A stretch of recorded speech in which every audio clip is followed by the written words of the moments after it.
Welcome to Pastor's Chat today.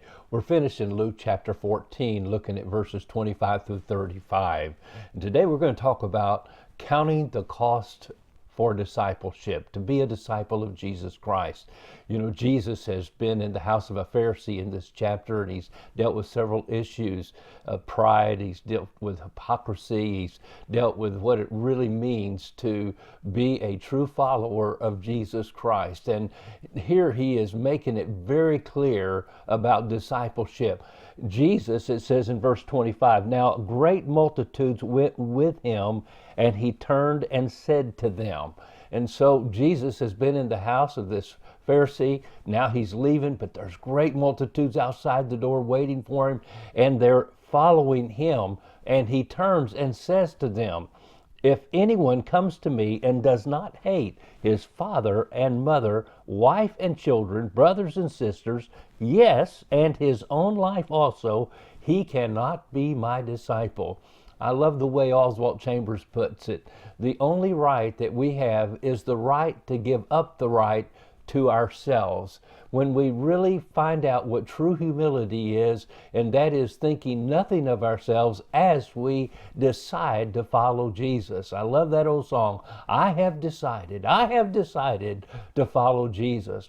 The disciple, the word disciple in the New Testament is used 264 times in the Gospels and in the book of Acts, used to describe one of the followers or someone who is following Jesus, someone who has attached himself to Jesus to be a learner and to be a doer of what Jesus has called them to do.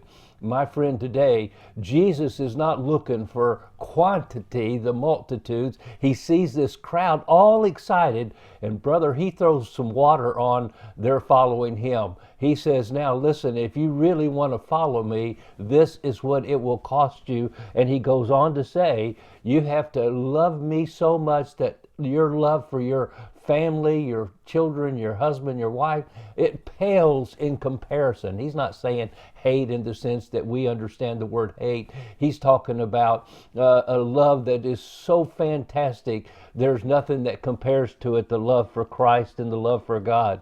And then he goes on, whoever does not bear his cross and come after me cannot be my disciple.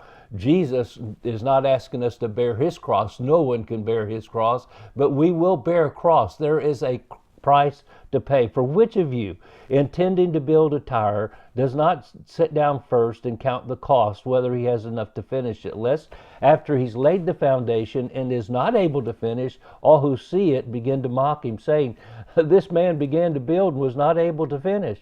Or what king going to make war against another king does not sit down first and consider whether he's able with 10,000 to meet him who comes against him with 20,000, or else, while the other is still great way off, he sends a delegation and asks conditions of peace. So likewise, whoever of you does not forsake all that he has cannot be my disciple. Twice in this passage, Jesus is saying, unless you do this or this, you cannot be my disciple. Discipleship, as Oswald Chambers puts it, comes with a big F.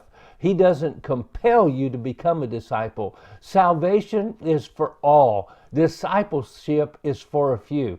Pastors, my friends that might be listening as pastors, we can minister to the multitudes like Jesus, but I'm telling you, we'll only find a few that truly are willing to give up all and follow Jesus Christ.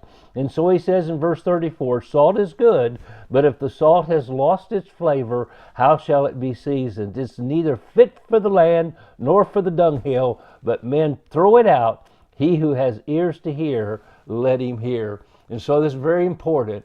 If you're going to follow Jesus and mean it as a disciple, you must be willing to give up your right to yourself and let him be totally Lord of all in your life.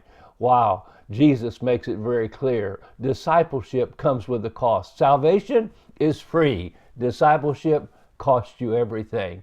It's very clear. Today, Jesus is looking for disciples to transform the world. He found 12. One of them turned out to be a devil. But I'm telling you, 11 of them changed the course of history. And you can be a part of that change in this world if you decide to follow Jesus Christ. God bless you, and you have a wonderful, wonderful day.